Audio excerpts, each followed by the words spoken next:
cause injustice by delay? And why do we criminalise low-level offending in young people? Why don't we divert them? A young man sent to training, sent to be trained, given employment, given the opportunity to learn a new skill, is a life saved now and for the future.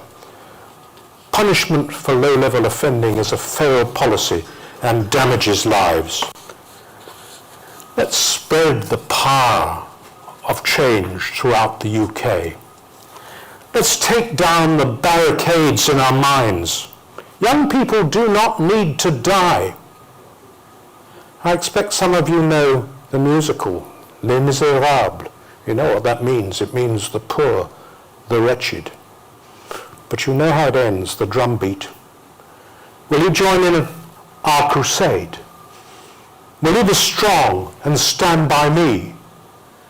Somewhere beyond the barricades, there is a world you'd love to see. Say, do you hear the distant drum? It is the future that they bring when tomorrow comes. So, what are you going to do? What's going to be your tomorrow? Will you go to bed tonight without having a plan? If you do, you'll save a life. Thank you.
Right.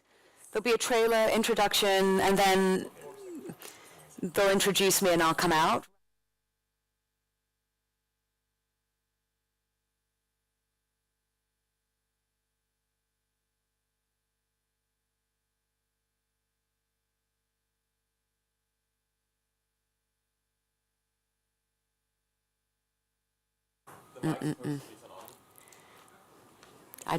Now I hear myself. Great. Fabulous. Thank you. All right. Hello, my name is Karen Elson, and for those of you who don't know who I am apparently a supermodel. And I swear to God, I'm not delusional, but you do have to be a little bit crazy to survive the fashion industry. I've been a model now for almost 30 years. I've been on almost 50 covers of Vogue, and I've been extremely fortunate to have had a long and storied career. I was scouted by a model agency. Whoops. Should we start from the top again? Just because I want to make sure that...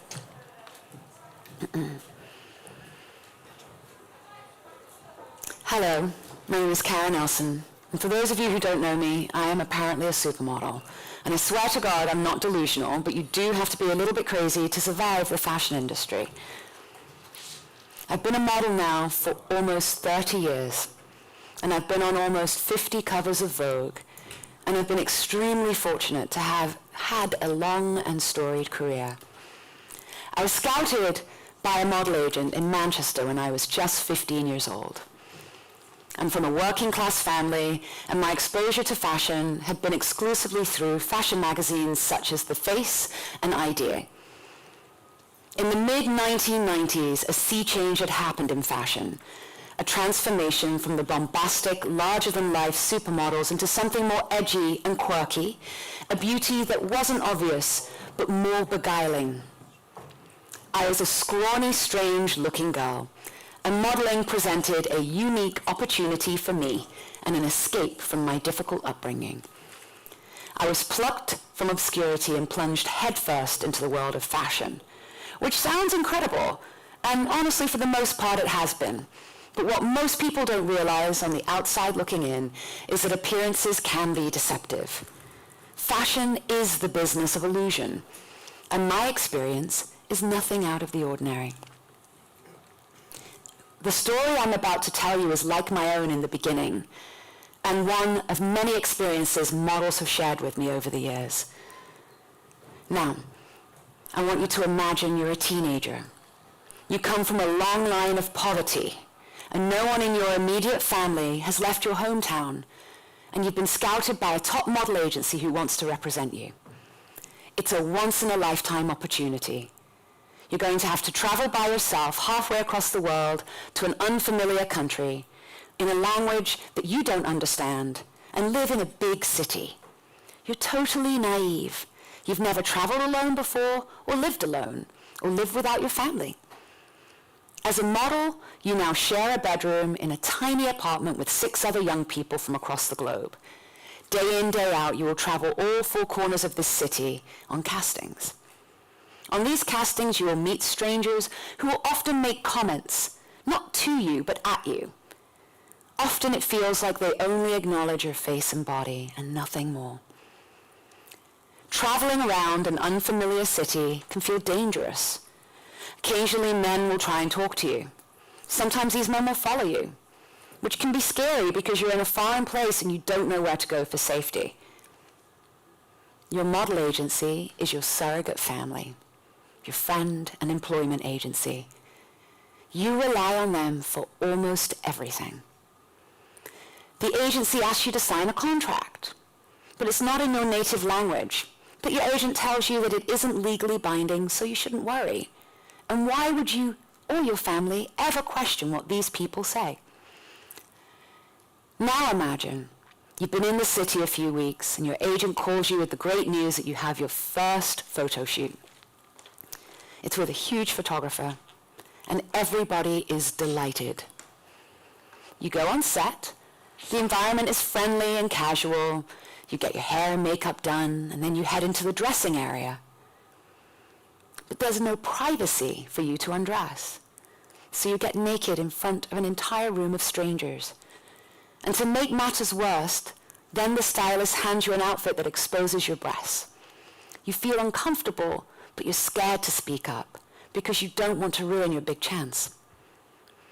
You walk on set with your teenage body exposed in front of an unfamiliar crew. Yet no one seems bothered about or concerned about your nudity or concerned about your comfort level. It seems like the only thing they're worried about is the image. The photographer directs you. He's friendly, maybe even a little flirty and touchy-feely. And it's strange, especially because you're partially dressed. Then the stylist comes over and adjusts the clothes on your body and complains out loud that the clothes are too tight and makes an unkind comment about your body size. You feel embarrassed because at home, everyone has always made fun of how skinny you are. Yet here in fashion, it seems like you're never skinny enough. The day after the shoot, your agent calls. Yet again, your body is subject to scrutiny. He suggests you lose up to 10 to 15 pounds, or even do a douche cleanse, and tells you that's what all the supermodels do. You slowly start to feel more and more alone, confused, and the dream you had of becoming a model is now slowly eroding in a sea of terrible encounters, more debt, humiliation, confusion. You're hungry, you're broke, and you're tired. In a moment of weakness, you call your agent in tears and confess you don't know if you have what it takes. His demeanor drastically shifts, and he reminds you that you've signed a contract, and you owe the agency thousands in debt, so you cannot leave. You have an epiphany and realize everything you were told about the contract was a lie, so you have no choice to keep on going until hopefully you can catch a break and pay off your debt. This is the side of modeling that nobody really wants to talk about. It's the one that's anything but glamorous and is downright exploitive. Yes, fashion is fabulous. It's brilliant and it's creative. But to make it as a model is extremely difficult and often fraught with challenges that young people aren't equipped to handle. Show me any 18-year-old who knows how to read a complex contract, put together a budget, let alone advocate for herself in challenging adult situations. I am a supermodel with over 30 years of experience, and I still struggle at my level to stand my ground. I can't imagine how it must feel to young people entering the business. To be a successful model, you can't survive on beauty alone. You have to have a lot of grit, but that comes at an emotional cost. If the modeling industry had more scaffolding in place, it could make it a lot easier and a lot safer for young people to navigate. Far too often, I've come into contact with young up-and-coming models who are wide-eyed and eager to please. They start out with so much promise, but then over the course of a few years, you can see them slowly crash and burn because they've been bled of every resource and they become bitter. I say that from experience. For years, I was bitter. I felt like the industry knew I had nothing to go home to, and they exploited me even if that meant harming myself. I had my first Vogue cover when I was 18 and had a metaphoric rise to success.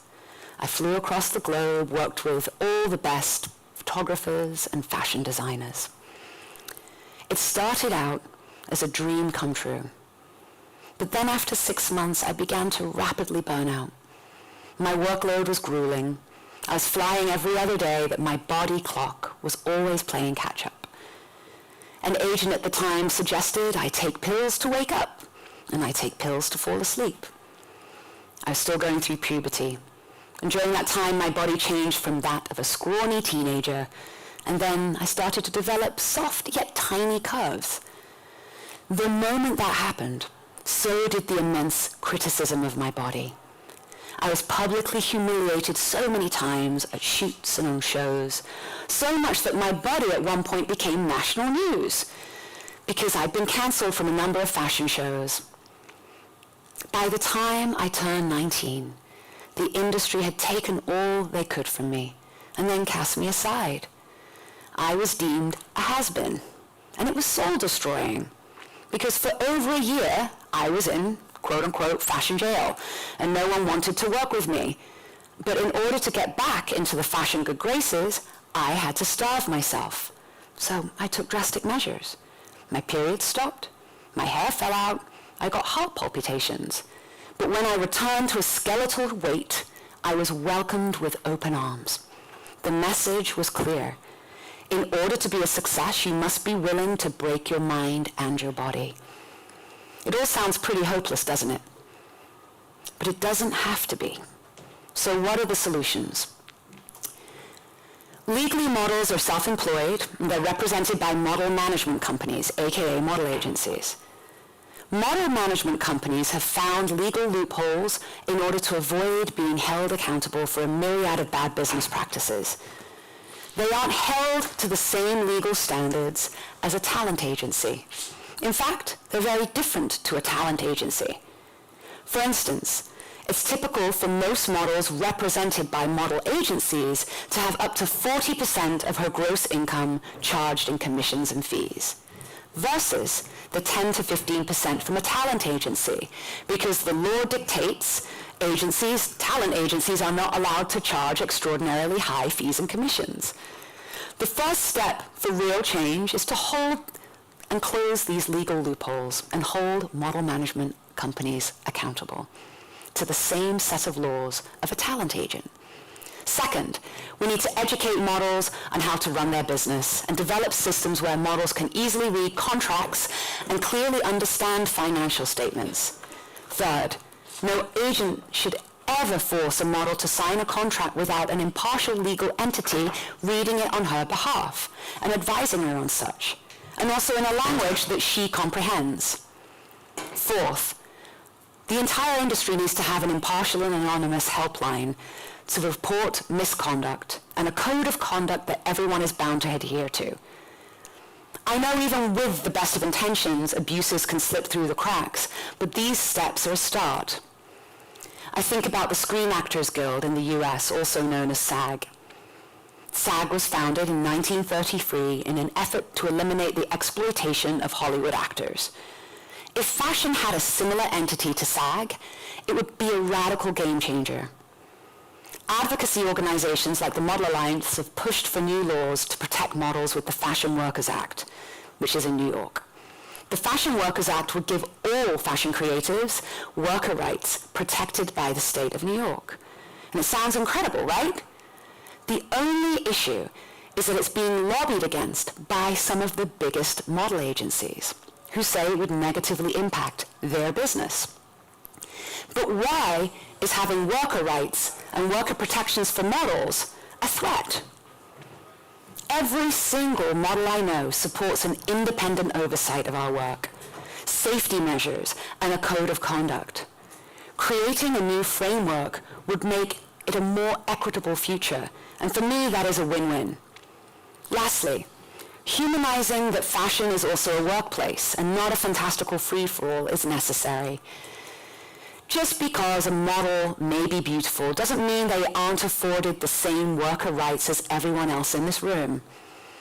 And raising awareness and encouraging both the fashion industry and the public sphere to think differently about fashion, and that fashion has a responsibility to care for those working in the industry. Because at the end of the day, it's sad to know in these beautiful images that you see that sometimes it's built on the backs of an exploited workforce. I'd like to see one that's built on the backs of an empowered one. Thank you so much for listening.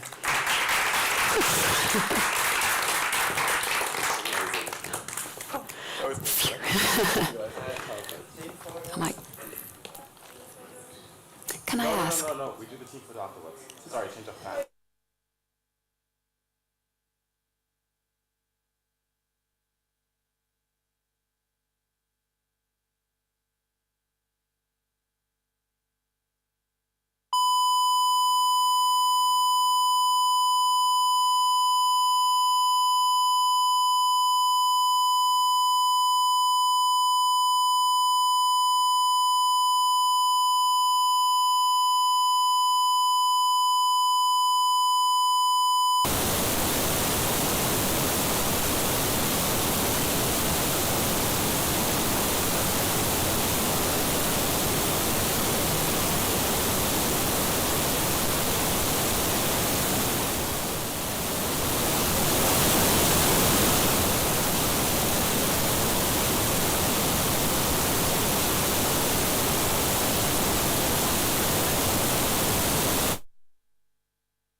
Okay.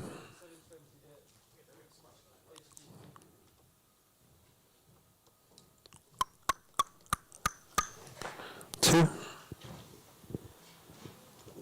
Is this doing it?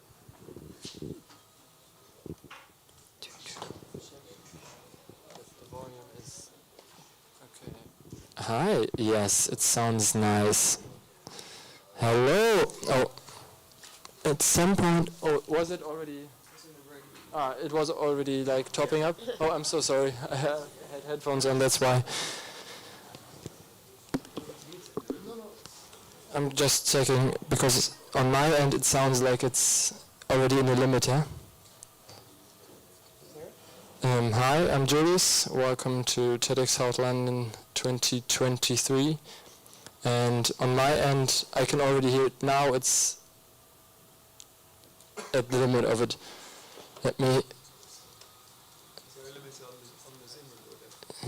I go into it. Input.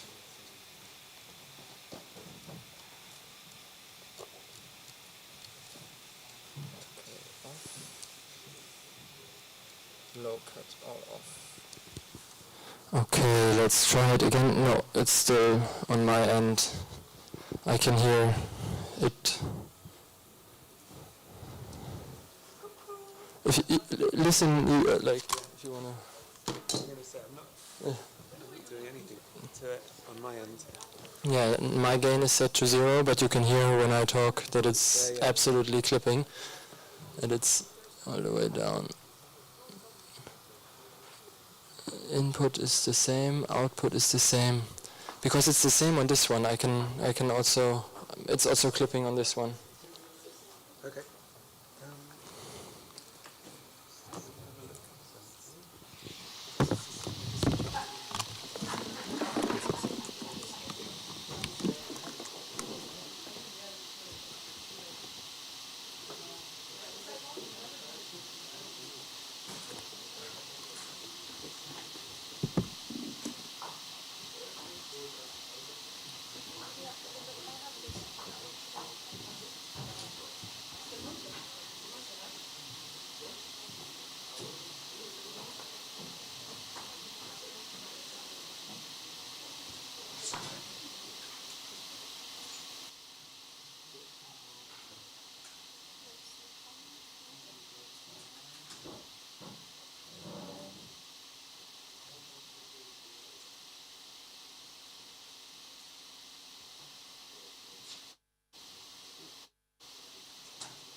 1, 2.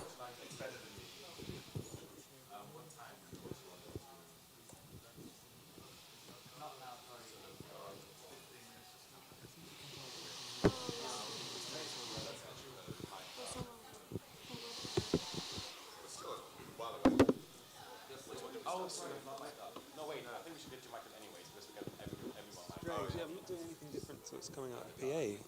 So, no. Hey, Julius, Stuart doesn't want to practice, but should we get a mic up anyways right now? Yes, of course. 1, 2, 2. And it'll be a handheld mic?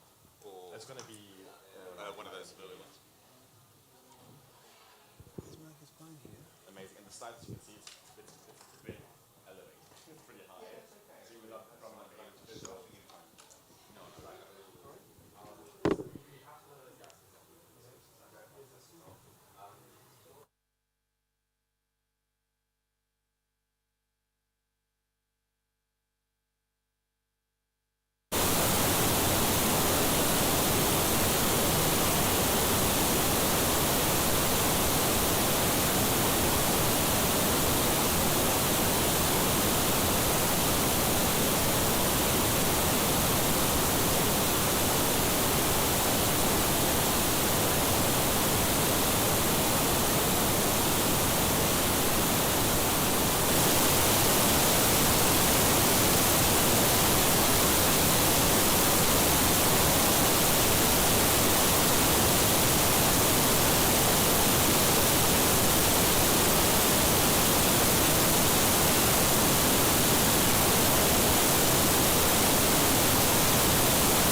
the line for me? I suspect.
National Railroad for Queer Refugee as well as Migrant Foundation. I'm here to talk about LGBT rights, women rights in Iran and the plight that especially refugees and those people who escape based on the sexual orientation or gender identity and seek asylum to have a better life in the future, and we will try to give them a chance at life. Wonderful. Do you mind doing that again, just because the mic is on? From the beginning? Yeah, from the beginning. Thank you. My name is Arshan Parsi. I'm the Executive Director of the International Railroad for Queer Refugees based in Toronto, Canada. I'm here to talk about Iranian LGBT human rights and women rights, and especially those people who have to escape based on their sexual orientation and gender identity and seek asylum in order to have a better life in the future. And we will try to give them a chance and a new chance at their life. Are you nervous before you talk, or do you feel good? Yeah, well, I'm not nervous, but Wonderful. Thank you so much. no problem.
I have to go up as well. Okay.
I'll probably be talking about this level. This morning I had nothing for breakfast, so I've had nothing for lunch. I got coffee. Testing, testing, testing.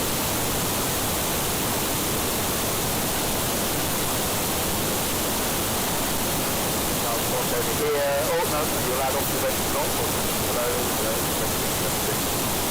2, 4, 6, 8. Very great. Yep.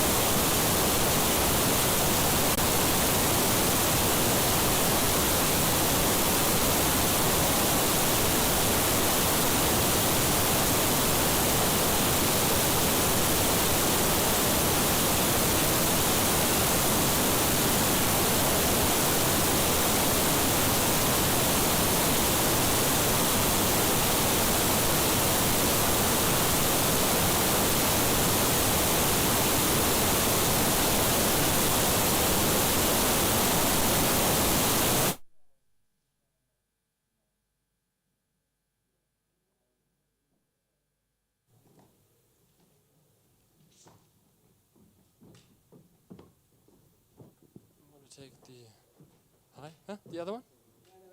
Okay, hi, I'm Julius. I'm still not figuring out why sound is not working like it's supposed to, but I can hear myself in the... Okay, yes, now, oh no, it's still at the end. I don't know why. No. In here it's nice, yes, but why is it clipping? I don't get it.